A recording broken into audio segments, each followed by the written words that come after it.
everyone, a very good evening. Hope you and your family are safe and well. Welcome to a new edition of Practo's YouTube live session with doctors. Today, we will be discussing polycystic ovarian syndrome, which is a major cause of concern in women's health. I am Dr. Diana Bojo, Manager Clinical Quality and Training at Practo, and I'll be moderating this live session today. The common understanding is that PCOS is a hormonal problem that affects 1 in 10 of women of childbearing age. It leads to hormonal imbalance and metabolism problems in the woman's body, affecting their overall health and appearance.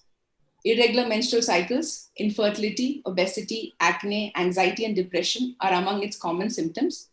PCOS cannot be cured, but it is possible to manage the symptoms. To further discuss PCOS, its causes, symptoms, and treatment, we have among us our distinguished speaker, Dr. Shruti Parekh. Dr. Shruti Parekh is a gynecologist specializing in fertility treatment. Currently, she's consulting as a fertility specialist at Shruti Nursing Home in Mumbai. Dedicating herself to each patient's fertility journey is a highlight of Dr. Shruti's practice. So we'll begin the session now. If you have any questions or any queries, you can send those to us in the comment section and we'll address them after the session. So hello, Dr. Shruti. Hi, Dr. Diana. So we'll start the session with the basic question of what is PCOS and what is PCOD? Are they the same or are they different? Yeah. So this is a very, very commonly asked question, even in the routine OPD, sessions that we have with our patients. And there's a lot on Google which keeps telling them that, PCOD, PCOS, probably different, etc., etc. But let's take that as the beginning of this session to understand that polycystic ovarian disease and polycystic ovarian syndrome are one and the same thing. एक ही चीज है, उन दोनों में literally कोई भी difference नहीं है. It's just one is a disease as per the name and one is the syndrome complex as per the name. Okay. Now to go a little further, I hate this name. Polycystic actually gives the image that there are many cysts in your ovaries, and cysts sound pathological because as a concept, ovarian cysts are a pathologically different entity as compared to PCOD. But why this name has been given characteristically is on sonography, whenever there is a fluid-filled structure, we give it a name cyst. And essentially, the finding in PCOD is to have lots of cysts on sonography in the ovaries. So that's why this name of polycystic, or lots of follicles which actually are present, or immature eggs which are actually present in the ovary syndrome. Okay. Yeah, so coming back to the last point, that PCOD, PCOS is one and the same thing. And what age does this occur? Is there a particular age that this comes into women, or like is it genetically, is it something that has to do with genetics, like if someone in the family has it, will the person be getting it? How is it? Correct. Yeah, so there have been reports which say there's a genetic lineage or there's a genetic linkage associated with how PCOS develops. So yes, if there is a family member, especially a female family member like a sister or mother who had PCOD during her reproductive years, it is possible to pass it down to the daughters. This characteristically is affecting post-teenage years. So once, the menarche cycle has set in for the teenage girls, wherein during the initial pubertal years, periods can even physiologically be irregular. So it's very difficult to pinpoint if you have PCOD, if you don't, because that is the age wherein the periods can physiologically or just normally not be in a regular cyclical pattern. And this is just to do with the relay of the hormones still setting into the system. So it is usually beyond that age, so 18, 20, 22. I'd say most of our girls have now started, not doing any sport. They're out of school, they're into college, they're just sitting, either working or studying at that age. And, unhealthy lifestyle tends to set in characteristically during that time for most girls. And it's most likely starting at that point and then can go up to even 30, 35. Usually there's a decline towards menopause. Okay. And the thing is like, so is it like if you do not get it like in the first 5 years after you attain your puberty, will you get it after that? Or is it Yeah. like... So, another thing to understand here, Dr. Diana, is that there's a lot of misdiagnosis, overdiagnosis, wrongful diagnosis of PCOD because there aren't very clear set parameters when it comes to a radiological diagnosis of the condition. So women who are sometimes just having irregular periods and a little bit of bulkiness in the ovaries are just labeled as PCOD without checking into the remaining criteria, etc. So we have a lot of overdiagnosis coming in as well, because of which this hype around the disease has kind of been created. It is common, and it is definitely can appear even after the initial years of having regular periods. It would have to do a little bit with the lifestyle change. So if it is coming in your late 20s or early 30s, and you probably had regular periods before that as a girl, then it is possible that there has been a lifestyle change that has happened. You always had PCOD. It's not possible that you developed it in suddenly in your 25 or 26 years of age, but maybe it was controlled and your periods came in regularly because your lifestyle was in check. But with a tilt or change in the lifestyle pattern, there has been a change in the period regularity and other symptoms that are to follow with PCOD. Okay. Yeah.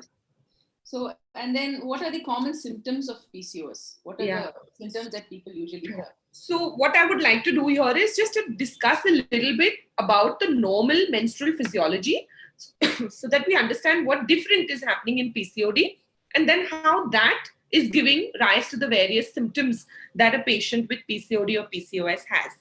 So normally during the normal cycle physiology, there are hormones which are secreted from the pituitary, which is a part of the brain. These hormones are essentially FSH or follicle stimulating hormone and LH or luteinizing hormone. Under the effect of these hormones, the ovary or ankosh, jise hum kehte hain, which is like the storehouse of the eggs, ends up having egg growth during the initial phase of the menstrual cycle. One particular egg ends up reaching a dominant stage or an ovulatory stage, and this egg eventually is released mid-cycle.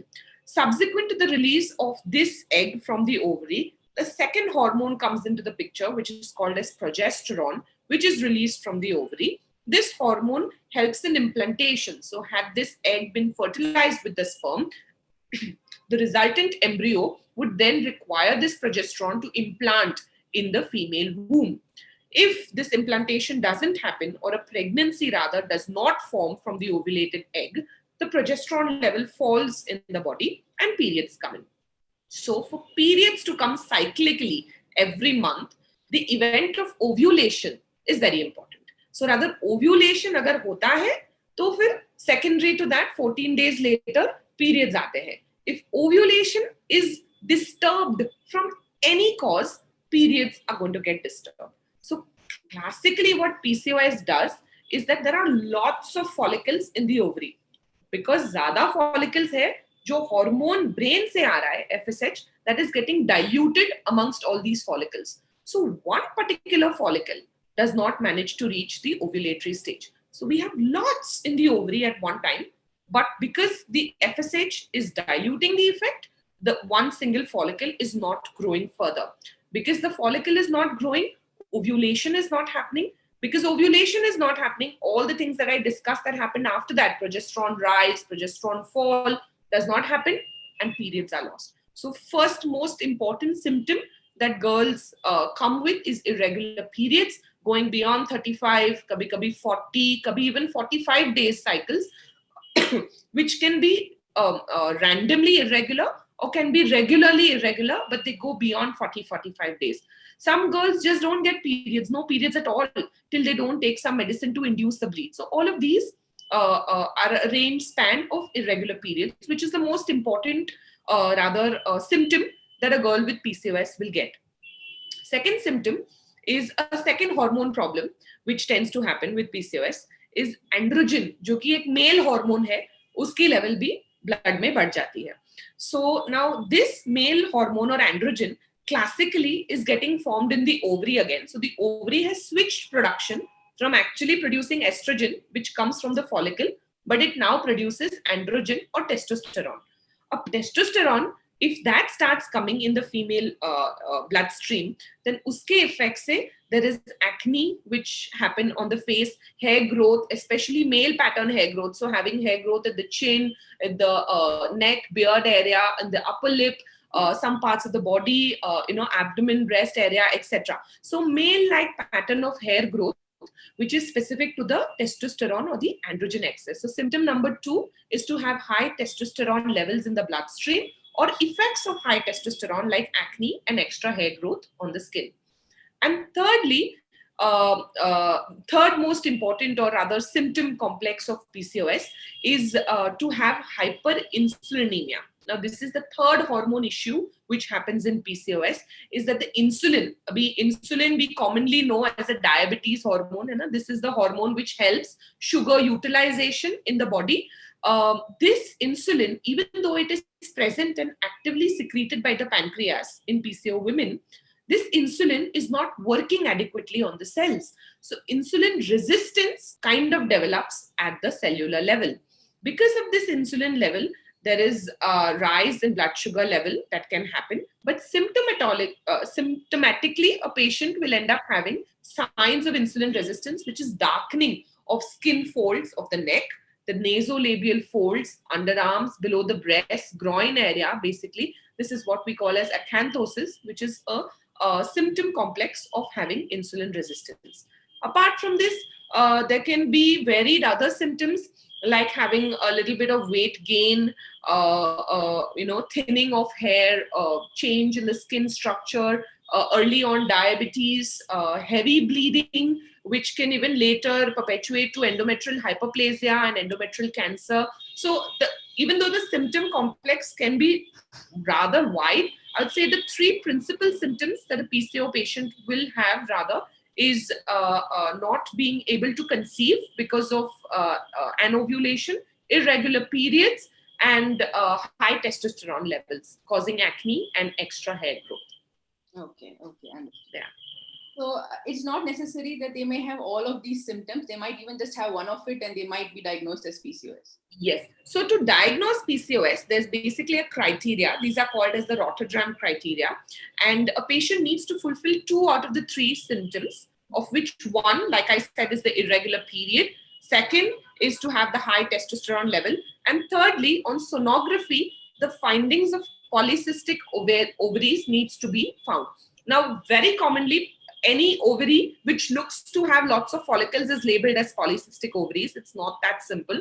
It's the pattern in which these eggs are arranged or the follicles are arranged in the ovary with a thickened stroma in the center. This is all very, it's not for a patient to understand, but these are criteria that a radiologist would see when they give a diagnosis that these ovaries look polycystic.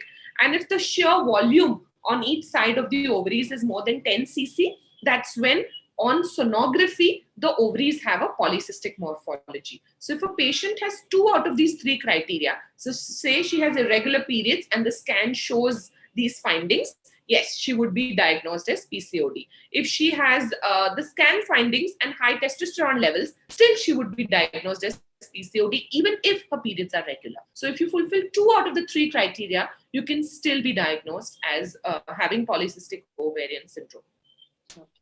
And is there a possibility without having any symptoms and only a radiological finding? Is there a possibility? No. So if you have just one criteria, say that you have these polycystic appearances on the scan, but your periods are regular and you do not have any symptoms of the high androgen or testosterone, you do not have the disease. You just have polycystic morphology on the ovaries. That's like saying I have blue eyes and somebody has brown eyes. It's just something that you have on your ovaries, and maybe your lifestyle is actually quite good and you have your remaining symptoms in control, and that's why you've never shown the other symptoms of having PCOD. Okay. Yeah. And what are the treatment options that are available? Is PCOS something that can be cured permanently, or does it resolve?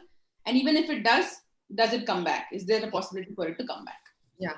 So, the treatment basically depends on what the patient is looking for, or when rather she's diagnosed with this condition of PCOS.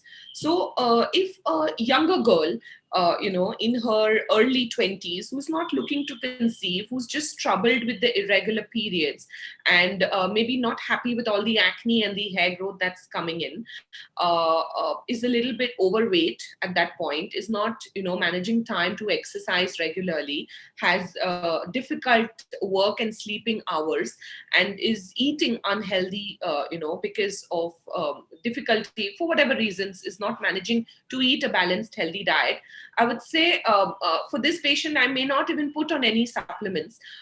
All she needs is a bit of a lifestyle change, correction, with adding in a cardio exercise every maybe 5 days a week, starting to eat a more balanced diet, trying and cutting out the simple carbs and sugars. So eating a diet which is low in fat, low in sugars, trying and incorporating whole grains, so more complex carbs in the diet, eat more fresh fruits, vegetables. So try and make those changes without having to be on any medications.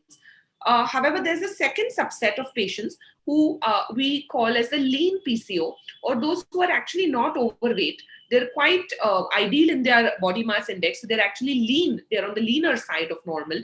And they still have these features of polycystic ovaries on the scan, and they do have irregular periods. And they are classically the kinds who are not going to be benefited with the weight loss. There's going to be no difference even if they lose 10 more kilos. In fact, that's going to cause a little more harm because they're any which way is a little lower on the weight range. These are the kind of girls who, or women rather, who end up benefiting with some nutritional supplements. So helping them with tablets which contain vitamin D, vitamin B complex, vitamin E, some important minerals like zinc, magnesium, selenium, which end up improving the insulin resistance and end up improving the ovarian environment to allow for ovulation to happen. Also, there are some ovarian chelators like ionositol, myoinositol, which when given to women like this will end up helping the overall picture in the ovaries and allow for a more spontaneous ovulation. When a woman is looking to conceive with PCOS, we may not end up, obviously supplements will be given, but she may also be a correct candidate to be given medications to help the ovary overcome this suppressive effect and to actually allow for the ovulation to happen. Yeah, so depending on what age and what symptom complex the patient has, there may be different treatment that may be offered. So since the question of conception came in, so the major question that a lot of women, so can they conceive naturally? Is it something that can happen naturally, or at what point should they be worried about it? Correct. So absolutely, there's no negation to a natural conception as long as the periods are coming in regularly. So say there is a young couple, 28, 30, woman is a bit on the unhealthier, weight range, lifestyle, etc., and now they want to start to plan conception, and the rest of the factors are in their favor. And if she has irregular periods, she can actually be offered some sort of, lifestyle correction to try and see if that's helping to regularize her period cycle. And if a woman is eventually managing the regularity in her periods because she is now starting to ovulate naturally on her own, she may not require supplements. However, that said and done, sometimes it's not just the release of the egg which matters, it's the quality of the egg also, which ends up impairing a couple's chance to conceive. And sometimes we've seen that because of this, this altered ovarian environment in the ovaries, the egg quality tends to get compromised as well. So sometimes it is not just as simple as helping them ovulate and then conceiving. There may be other factors which need to be taken care of, because of which sometimes PCOS patients require even up to IVF cycles. So it's not as simple as just ovulating. There are other features, but yes, if the lifestyle is in check and if a patient with PCOD is having regular ovulation, there's no reason why she can't conceive naturally. very much can. If the rest of her features are, rest of the fertility parameters for the couple are in check, she very well could conceive naturally as well. And like conceive naturally. So if a woman is having PCOS, how long should a couple wait till they think that they can conceive naturally? And what else should they do next when they feel that, okay, these many months we have done it. So when is the next thing what is the next procedure to be done? Correct. So if a patient has irregular periods and has actually tried, lifestyle correction, etc., and that's not working, within, a year of trying naturally, if the female age is under 35, would be a good time to see the doctor. If they are absolutely irregular, meaning they just don't randomly come, sometimes 40, sometimes 50, sometimes don't come at all, maybe it's good to see the doctor in advance only before you even try for that year, because you are not ovulating. You are not going to conceive in that year of trial. You're just going to increase the stress level for, yourself as a couple. If the periods are regular, and the couple is above 35 years, the female partner rather is above 35 years of age, 6 months of trial, before you say, look, it's good to see a doctor, and run the remaining tests for them as a couple. But so if the periods are regular is what I think the end point is. If periods are regular and you're under 35 years of age, you can try for a year before you see the doctor. And if your periods are regular and you're above 35 years of age, maybe 6 months is all you can try before you see the doctor. If your periods are irregular at any point, I think it's best to see the doctor first, get yourself diagnosed, start with the doctor's consultation on changes to regularize your periods, or probably just start with the ovulation induction medicines to help you conceive.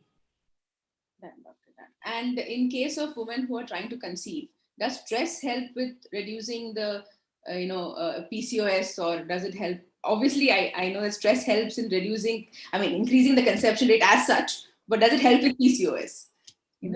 So stress can't cure conditions. Stress can definitely worsen problems for couples. Maybe simple things like ovulation dysfunction.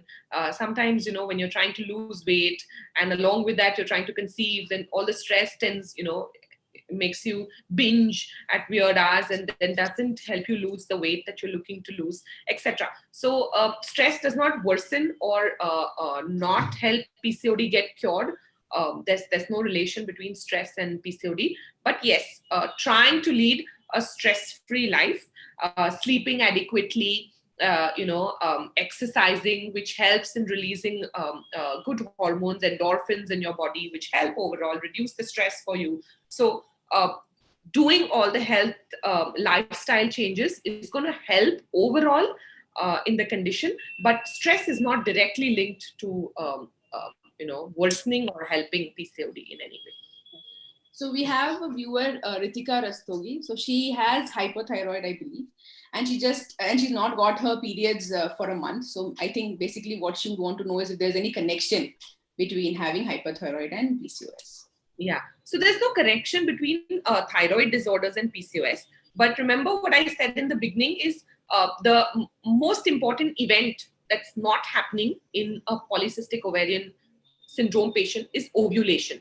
And this same thing can get disrupted or irregular with thyroid abnormalities as well, may it be hypo or hypothyroid. So the thyroid is the master regulator of all the hormones in the body.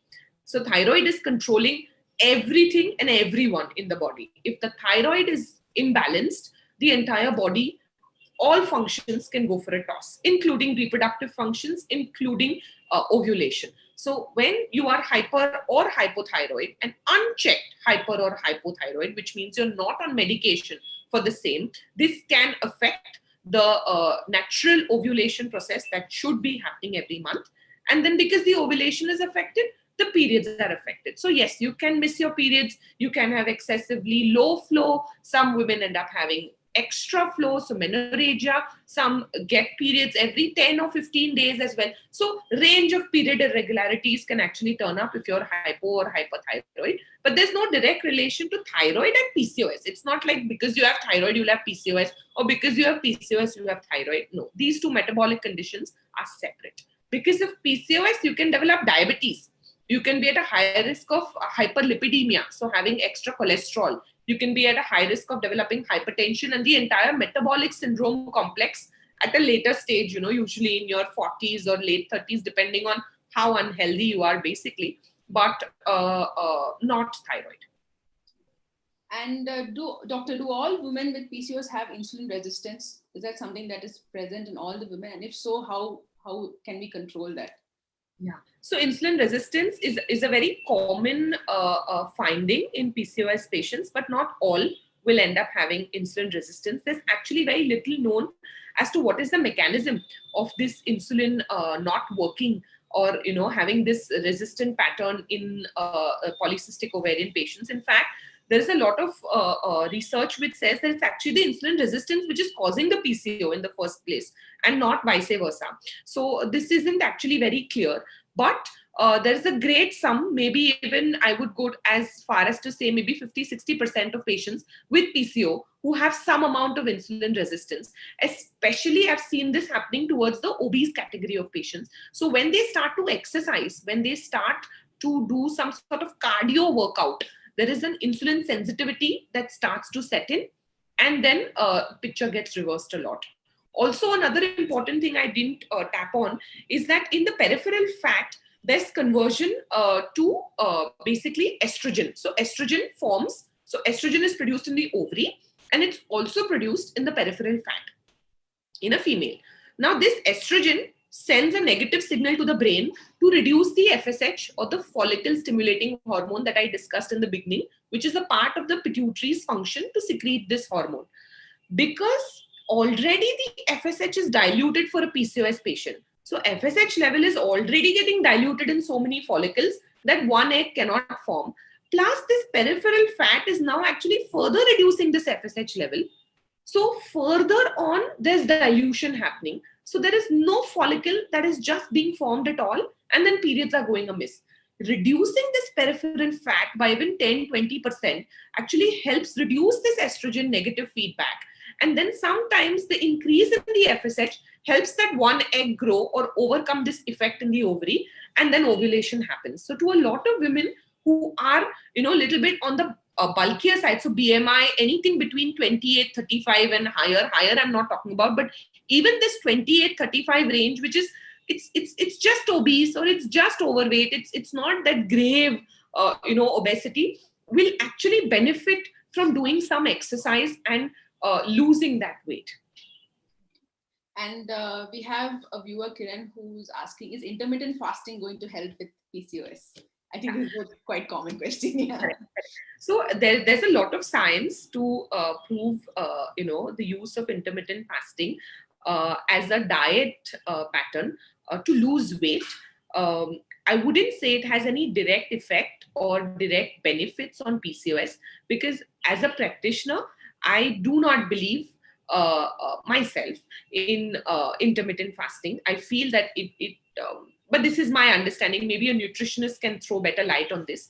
What I understand is, rather than bringing down the caloric intake, let's bring up the expenditure. So let's start exercising. Once you start doing that, you have to less resort to restricting the calories that you put in. If you're just eating more healthy, you eat adequate, don't starve, don't fast, don't try and deprive yourself of food that's required to function. But if you're eating and you're eating healthy, and you're actually going to burn the calories actively every single day, I'm sure weight loss is not difficult to achieve. Sure, Doctor. Yeah. And so the exercise part of it. So I have even heard at some places excessive exercising is not good for PCOS, is what I have understood. But is it true? Is that true? And what kind of should they exercise more than healthy individuals, or should they exercise the same amount? Is that okay? So I'll just like to say, exercise is not good for anybody. Like it's a good thing to incorporate a basic amount of. I'm not saying go to any extremes or do 5 hours. You don't need to hit the gym or do anything which is too complex unless you want to. What I mean by exercise is some sort of cardio output in the day. It can be something as simple as running, jogging in the park, skipping at home, going up and down stairs, if you have access to a swimming pool, swim. So cardio exercises for even 40 to 45 minutes daily is going to help. Some sort of strength training, do squats, planks, okay, abs. These are going to help, kind of strengthen the core muscles as well. And yeah, that's about it. You needn't do any fancy, obviously that's to your own, this to choose what you would want to do. But when I say exercise, I mean even simplest thing like this should be enough to get your insulin sensitivity going and improve the situation for you. And is it difficult to lose weight for women with PCOS? Yeah. So yes, sometimes what can happen is that, when you don't control what you eat and then you're just exercising, it doesn't work. Or if you're not exercising and you're just looking to drop the amount you eat, it doesn't work. It may be slightly more difficult because of the insulin resistance sometimes for girls to lose weight. However, I think it's pure math. Input, output, drop your input, up your output, and there has to be a calorie deficit. There will be weight loss. It's not possible. It may take longer than normal. And with the irregularity in the period, yes, I do have some girls who say, I just lost 2 kilos. And then because I didn't get my periods, now I'm bloated. So I've put on all the water weight again and those 2 kilos are back. So yes, it's possible. Make sure you see your doctor who can put you on certain pills during the time of the weight loss so that, you're actually getting more regular cycles and you're not putting on this water weight or, weight because of your irregularity in periods. But I don't think it's more. It's slightly more difficult, but definitely doable. Yeah, you can achieve it. And most of we hear them, treating PCOS with OCP pills, with oral contraceptive pills. So how far is it, recommended, and is there a particular type of OCPs that are given for PCOS? Yes. So this is a very, very commonly prescribed medication. Girl comes with a sonogram showing PCOS because that's the most common finding on all sonograms. And she's young, she has irregular periods, and she's given 10 years of contraceptive pills because she does not get periods on time when she's off the pill. So it's good to be on a contraceptive pill. If you are having excessively heavy bleed, when you do end up bleeding, so if your cycles are very irregular, and when you do bleed, there's so much of blood loss that you're actually turning anemic. That's when being on pills would be recommended. When you're looking for alternative sources of contraception as well, so when you're having an irregular ovulation, it's very difficult to chart the days when you're actually not going to conceive. For somebody who doesn't want to conceive also, it can be a little bit of a difficulty in achieving. So when you're on the pill, you're more confident that you have not query ovulated and not, probably when you're not looking to conceive, family planning becomes easier. So classically, I put patients on the pills if they have PCOS, is if they're bleeding heavy or if they're having wanting family planning or wanting to not conceive, during that state of time when they're on the pill. There are certain anti-androgen pills that are available. So the third and fourth generation of contraceptive pills, the progesterone content in them has an anti-androgen element, which actually helps in the acne and the hair growth. So younger women, 20s, 30s, who just want a little bit of resolution in their periods and have these acne and androgen excess issues, also get benefited very nicely with the use of pills. Usually given for 3, 6, maybe 9 months. I would like to give a break after that for some time to see how the natural cycles are resuming. No point chronically suppressing the ovaries for too long. So one of the main symptoms of PCOS is irregular periods. So is there any other conditions that can happen which can get misdiagnosed, because irregular periods is only one? So what are the other conditions that can have the same irregular periods, but this need not necessarily be PCOS? So correct. So a very common, I would say, cause of irregular periods is just putting on weight. So sometimes when you put on a little bit of weight, the same effect that I explained, right? The estrogen in the peripheral fat actually reduces the, even in a non-PCO patient, would reduce the FSH stimulation from the pituitary. So because the FSH is less, the follicles are not getting stimulated, and because of that, eggs are not forming, so ovulation is not happening. So just putting on weight and not having the actual polycystic ovaries on scan may cause you to have an irregular period. Thyroid dysfunctions can cause period irregularity. Prolactin excess, which can sometimes be physiological because of some, excess levels of stress, or it could be pathological because of varied causes, some medication sometimes, etc., can end up causing irregular periods. So mainly hormonal effects, I would say. But characteristically, nowadays, the most common one we are seeing is little bit of weight change, weight being put on, and periods gone irregular without having PCOS. And one more common thing is are ovarian cysts and PCOS the same? And is it that anybody who has cyst will end up having PCOS or vice versa? Yeah, so this is exactly what we started off with. I hate the name. I hate this name polycystic, because they always want to know, how my cyst gone? And I mean, you never had cyst to begin with. This is a misnomer. It's not a correct name. Whoever named it, it has been given because there are multiple follicles in the ovaries. Follicles are a medical term that we use to talk about immature eggs. Every ovary of every woman has lots of immature eggs, and she should have them because that is a reserve throughout her reproductive age. sorry.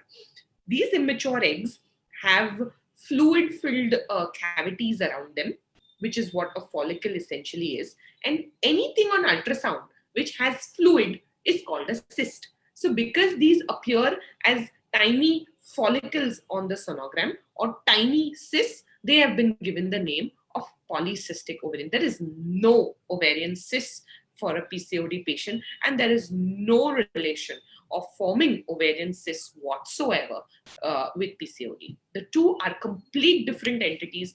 Ovarian cysts are actually fluid-filled, sacs in the ovaries, which are more than 2 centimeters. They can have blood in them. They can have old chocolate-filled, like old blood in them, where they are chocolate cysts, and simpler cysts, where they just are secreting hormone from that cyst itself. But cysts, ovarian cysts, and PCOD are two complete separate entities, regardless of what the name may suggest. Got it. We have a viewer's question from Preeti. So she is asking, are there long-term health risks with PCOS? Yeah. So definitely, because I mentioned that PCOD, because of the insulin resistance that tends to happen with the PCOD, a lot of patients end up developing diabetes, earlier than normal. So say if routine age, I would say, of developing chronic conditions like diabetes and blood pressure would be maybe in late 40s, early 50s sometimes. This could happen as early as 35, 40, sometimes even during pregnancy. So if a PCOD patient who had insulin resistance gets pregnant, she may end up having diabetes in pregnancy as well. So starting that early, the diabetes can actually set into the system and can remain chronically if lifestyle is not kept in check. Other parameters of metabolic syndrome like hypertension, hypercholesterolemia, these are common problems that patients with PCOD tend to face. Another important thing that I want to specifically mention right now is endometrial cancer. We aren't really tapping onto this problem as seriously as we should be. It's very important that women who have irregular periods understand that it is not harmful to take medicines like progesterone to induce the periods. So there is a very common misconception with women who come to the OPD that I've missed my period and I'm going to wait 6 months till I get my natural flow.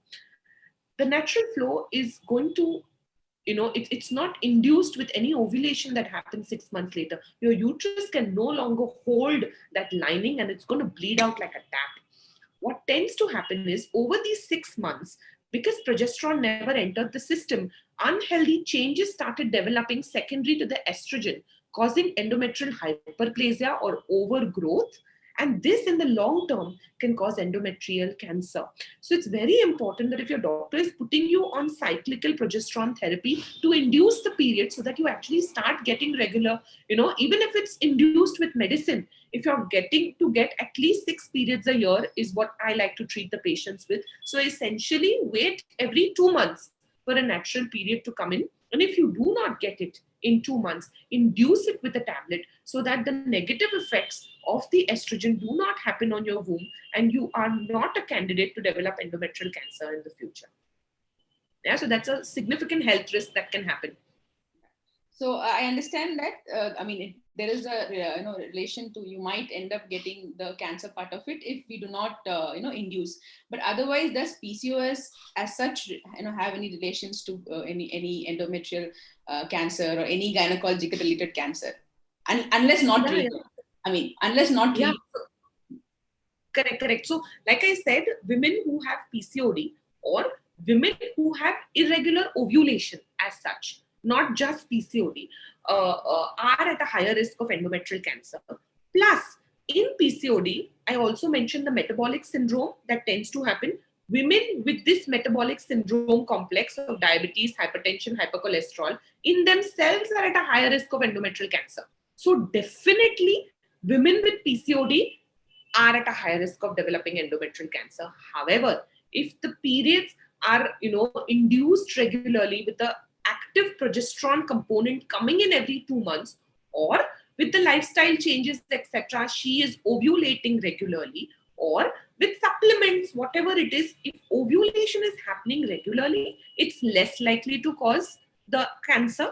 If ovulation has gone unchecked, periods have gone unchecked for really long sum of time, and this is happening again and again, wherein no treatment is taken to induce the periods, yes, you are a major a candidate to develop these changes, and if not picked up early, they can progress to cancer in the future.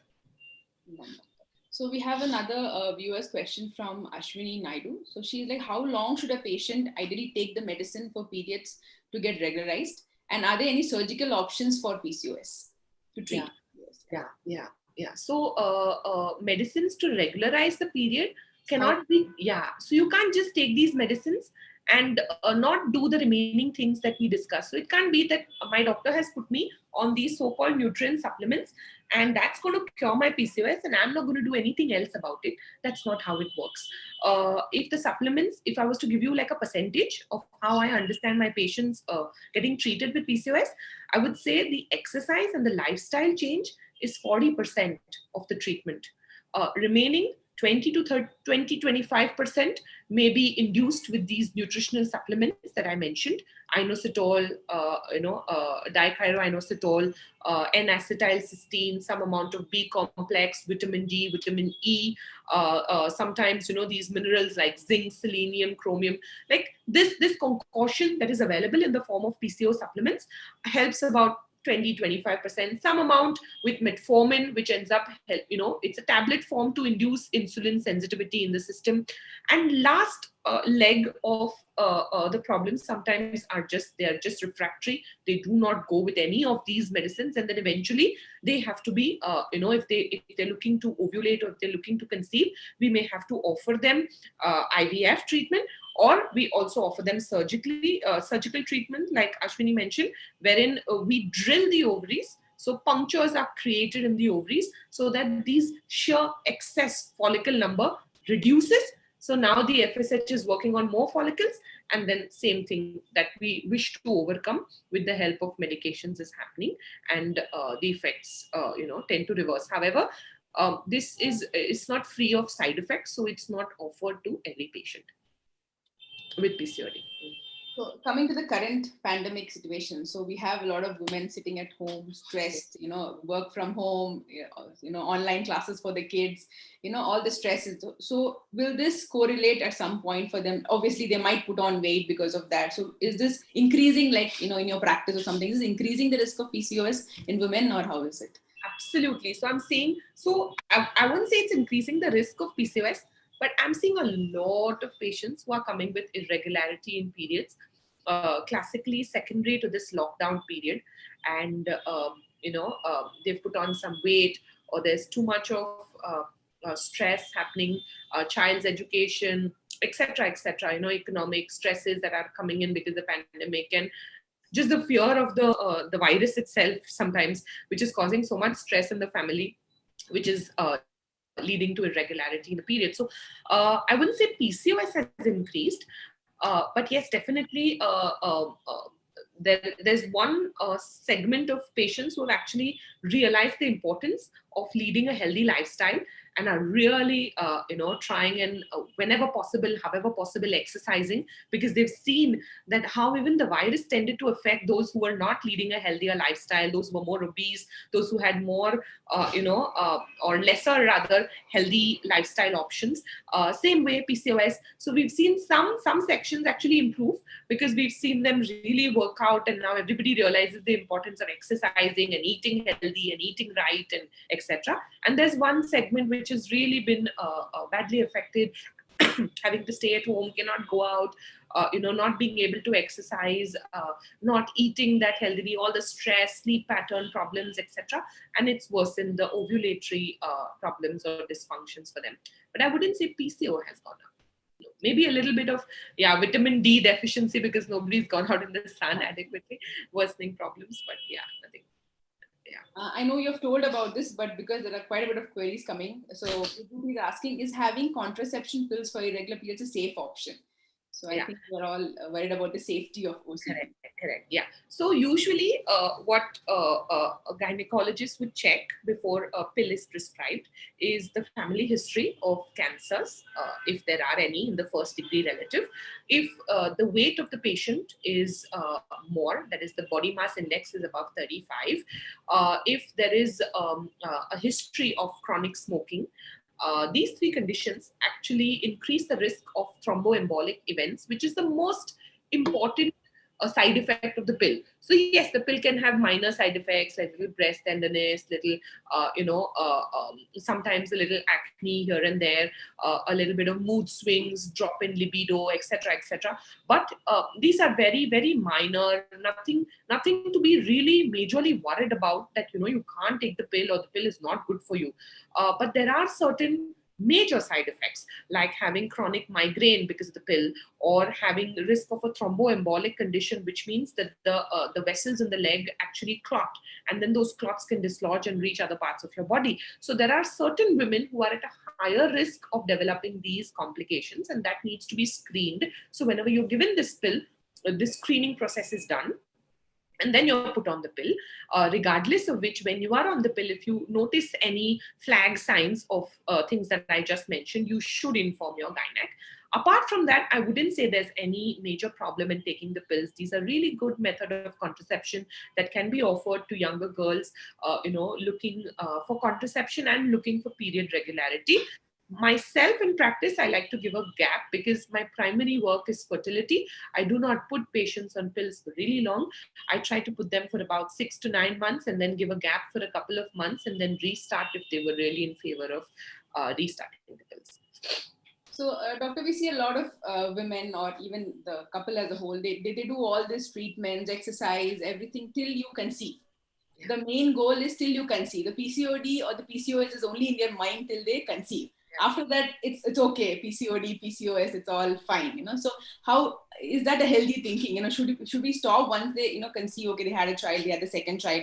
At that time, everything is taken, supplements, medications, everything. Then it's gone. Then the thought of PCOD and PCOS is out the window. So is that healthy, or should they still even after that, if they have irregularity, should they still continue with the medicines, or what is your take on that? So luckily, like we discussed now, PCOS is a egg game problem. Like there is too many eggs, too many follicles. That's why this problem is happening. And naturally for women, as she ages, this egg count is going to naturally reduce. You have PCOD, you don't have PCOD, this egg count is going to drop for you. So most women, by the time they finish their second child, they're 35, 37 maybe, somewhere around that range. Any which ways, the egg number has started to drop for them. So the PCOD causing the problem has kind of gone by the time they're finished with their second, usually by the time they're finished with their second child. So the period irregularity, which is secondary to the PCOS, has mostly disappeared naturally only for them, which is a good thing. However, the secondary issues like the insulin resistance, the diabetes, the hypercholesterolemia, the hypertension, the period irregularity, which could be just weight related, is still going to be existent if the health or the lifestyle changes are not followed, and the due precautions or the medications to try and reverse these effects are not taken.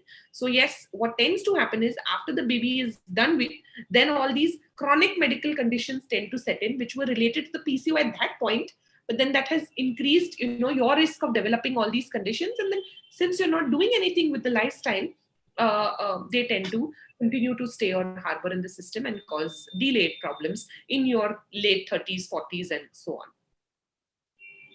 Geriatric age. Yeah. Is there any connection between PCOS and endometriosis, and can women have both at the same time? Yeah. So yes, definitely you can have both at the same time.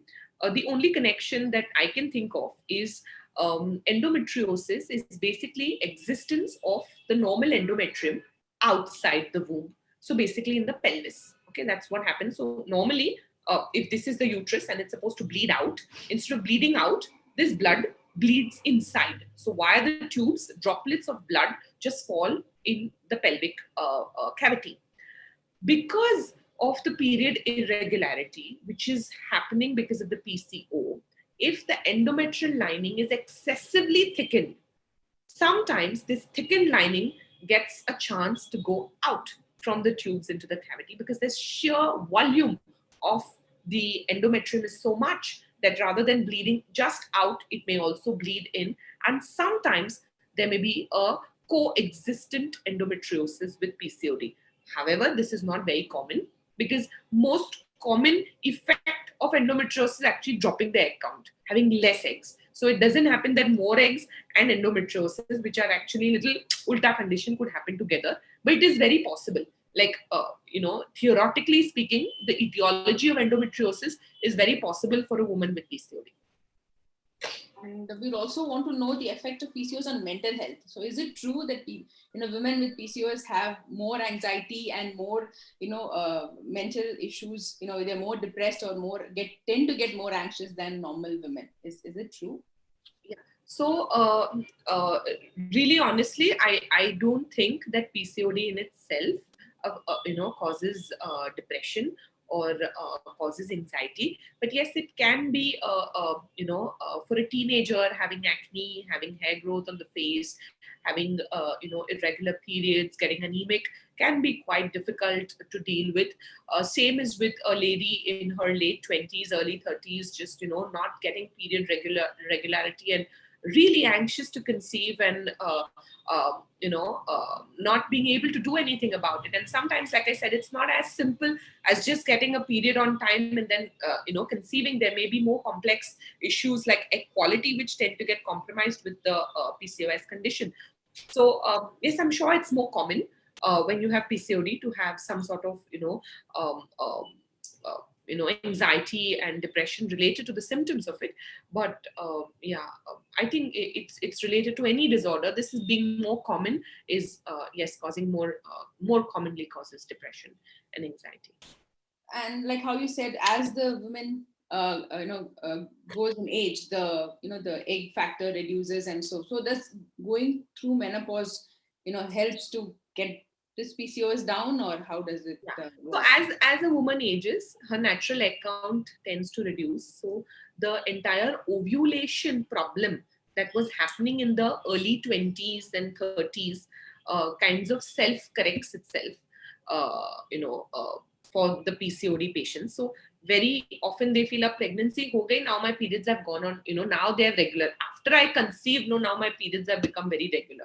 So this is the kind of, thinking that a female has. However, like I mentioned before, the chronic medical conditions which are secondary to the PCO are going nowhere. So if you don't take care of those, you're going to develop all the sequelae of the PCO then. So even though you don't have irregular periods, you still have the problems that PCO can cause for you. Yeah. So we're coming towards the end of the session. So we've come to understand that PCOS is mainly a lifestyle, little bit to do with lifestyle changes and all that. So what are the top lifestyle tips that you would want to give, girls or women, so that, they try to, prevent PCOS? Yeah. So I would say exercise.